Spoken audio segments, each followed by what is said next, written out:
how is our friend Julius Thomas doing down in Jacksonville? I know he broke a finger, but from what they've seen of Julius in the offseason, was it a worth? Do you believe? Do the fans believe that this was a worthwhile signing for a tight end whose toughness was questioned here in Denver and who, over his career, has had a little trouble staying on the field? Was it well worth it to the Jaguars? Do they feel that way? They feel that way. They think he's probably right now the best player on the team. I mean, I know there were some issues in Denver, but you got to look at where the Jaguars are coming from. They're very happy with him. He had a setback with a broken finger, but they're still looking for him to have a big season. Can he turn Blake into a really good quarterback? Can he be the impetus for Blake to actually step up his game? I think Blake has to do that. You know, Blake has to get the ball there. The receiver can only do so much. I mean, he can certainly help Blake by being a good target, but it's all up to how big a steps Blake makes in the second year. How well do you read the defenses? How well do you know the offense? Does he make the right throws? All those kind of things. And, certainly having Thomas will help. But, as I say, he's got to deliver the ball, and he's got to deliver in the right places. Yeah, Vito, Blake Bortles had an up-and-down year last year, although the last 5 games, he wasn't too bad. Are the Jags convinced that he is the long-term future at the quarterback position? No question. They're all in with him. If he's not the answer, they're in big trouble. They've sold out to him. They think he's going to be the guy, a very steady, poised, mature quarterback.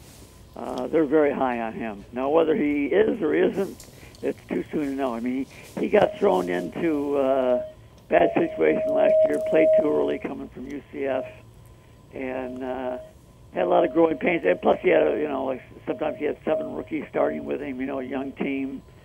And so he had a lot of things to deal with last year, but they're looking for him to make big strides forward this year.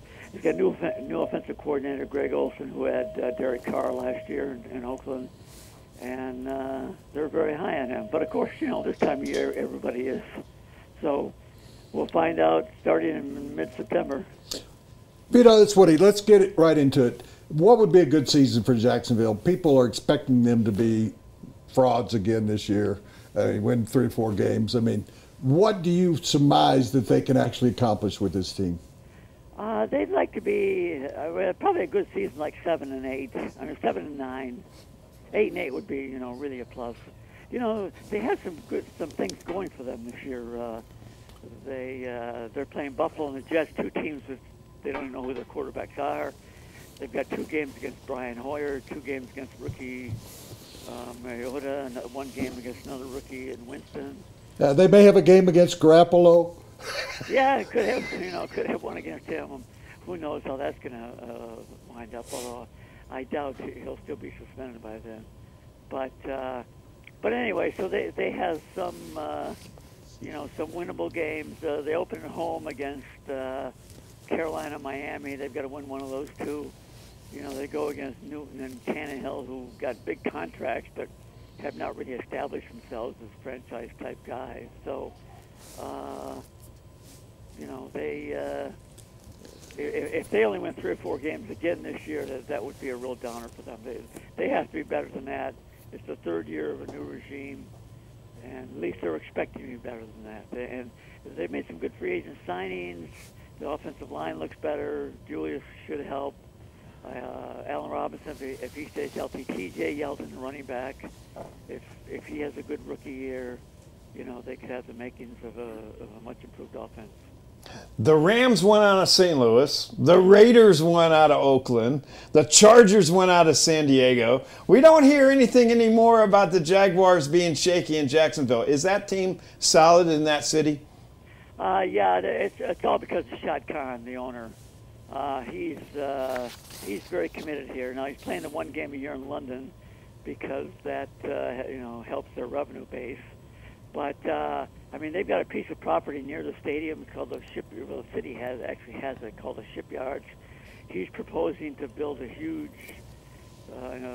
retail, hotel, marina, complex down there downtown. He really seems to be sold on Jacksonville. So that's why you're not hearing any talk. And for a team that's won one playoff game since 1999, they're drawing like 60,000. So it's not like the attendance is, really in the tank. And, and Florida's always a tough sell. I mean, look at Miami and Tampa. There's too much to do in Florida. The weather's too good. September is too hot, to watch football and those types of things. So, yeah, for right now, at least, the franchise looks very solid here. Sure, and if they don't draw that many people, they just get out more tarp. Well, they virtually have very few tarps now. You wouldn't believe the way the stadium looks. Yeah. They have two pools. They have cabanas. They have the two world's largest scoreboards. Really, Vito, it sounds like they turned it into a Four Seasons. And oh yeah, there's a football field down there somewhere. You might think about watching the game. Answer a question for me, and this is odd, and you'll think I'm never going on that show again. Who is the third quarterback for Jacksonville? Well, they're only going to keep two on the active roster. Ted Henney's the backup. Then they've got a guy who was in Buffalo, Jeff Toole, and then Stephen Morris, who was a rookie last year out of Miami. One of those two guys will be on the practice squad. Okay, so if indeed... Are you really going there? Yes, Are you really going there? Oh, No! Please. All right, go ahead. Well, there was interest before. Do you think, Vito, that if the Eagles cut Tebow, that Jacksonville would express some interest in him once again? No, you have to remember that Tebow rejected him. Absolutely. When he left Denver. People forget that. The owner wanted him.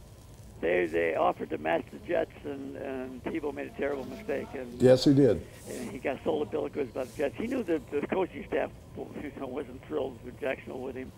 He got sold a bill of goods by the Jets, and he should have come someplace where the owner wanted him. But once you tell this owner you don't want him, he don't want you. So Tebow's not going to be playing here. Yeah, we got him into the show. You had to go there, didn't you? Vito, we can't do a show without mentioning number 15, all right? Well, of course. Hey, what can I say? Give us five. The only coach in the league who wants him, and he's not here. Yeah. Give us 5 positives about Jacksonville. Not the city. Or the team? No, five positives. Julius Thomas, I would think, would be in the top 5. Blake Bortles. Give us 4 more Blake Bortles. Give us 3 or 4 more really good positives about this team going into the season. T.J. Yeldon, if he's the running back that they hope he'll be. Julius Thomas and Allen Robinson improving the running game, and they think the defense will be solid. They signed Jared Odrick. Cedric Marsh coming off torn ACL. They signed Devon House, stabilized the cornerback situation. So they like to think the offense will be better, the defense will be better, and we'll see if it is. Yeah, they got Zane Beatles. So. Vito, really appreciate your time, and Woody has always appreciated your writing, as have Mark and I. So thank you. They still remember you here, Woody. I know. I bet they do. The Jaguars. Would you please tell them to get over it? They won the game. If they'd lost the game, I'd understand. Whenever I go to Jacksonville, they won't even rent me a car down there, Vito. Vito, thank you. We'll talk to you soon.